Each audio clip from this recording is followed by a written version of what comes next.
Hi and welcome back to Sailing LRA. It's Tony here and I've got a little video today about some maintenance on the boat. Let's call it a spruce up because that's in fact what it is. I'm at a bit of a stage with the boat that I'm really happy. I've got lots of things sorted that when I bought the boat worked. So let's just quickly run those off. Rigging, all sorted, both standing and running rigging. Engine, sorted, brand new engine, fantastic. Solar power, sorted. I've got all the solar I need, everything's running great. Plumbing, I had some plumbing issues of late. I didn't show those on videos because no one needs to see those. Sorted. Leaking windows, not sorted yet, but will be in the near future.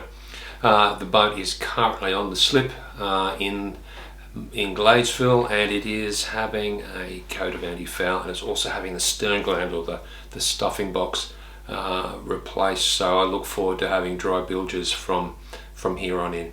So I'm now at a stage where I can start to focus on the aesthetics of the boat. In the tour video that I did some time ago, I alluded to the fact that I had protected the finishes inside. So I've done a lot of lacquering and stuff like that. I've still got some more to do, and now that I've got the camera gear to record that, I might show some of that. But I'm now starting to look at the outside of the boat, because to me that's really important. I like things to be shiny. The boat's not new and I don't want it to look new, but I want it to look like it's been loved and is loved. So I hope you enjoyed this short video of my first experimentation into painting my boat. If you haven't already, please think about subscribing, and of course like the videos if you do like them. See you soon.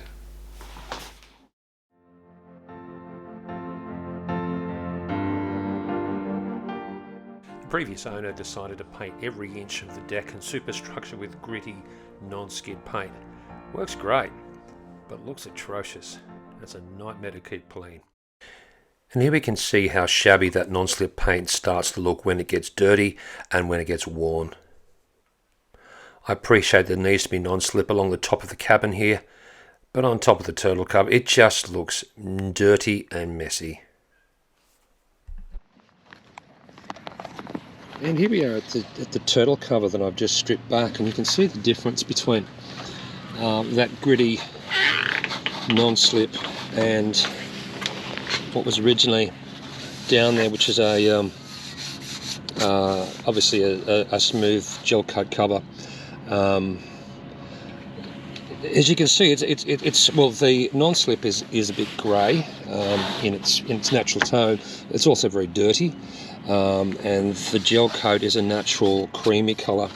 As I started to strip paint, I could see that there were areas that had been either repaired or something else, and anyway, rather than be able to strip the boat back to that beautiful cream colour, you can see, maybe you can see that spot there where it's been repaired.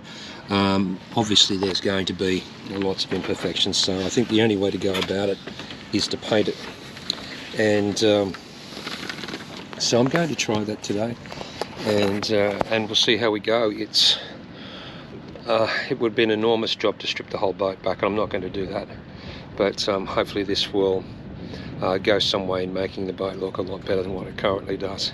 Sail's great, it just doesn't look that great at the moment.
Just whilst I think of it, I wanted to thank everybody who's commented on the videos. There's some comments from some people we haven't met before, and I want to thank you for those. And one of the comments, a few comments I've had from people is that it wasn't very clear about what I was saying. And you may have noticed I have got some new microphones going on, and hopefully from now on in, what I say will be very clear. Thanks again for watching, and thanks for commenting.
If you've got some hints and tips, please let me know in the comments. If there's something you think I should be doing, please let me know. I'd love to hear about it.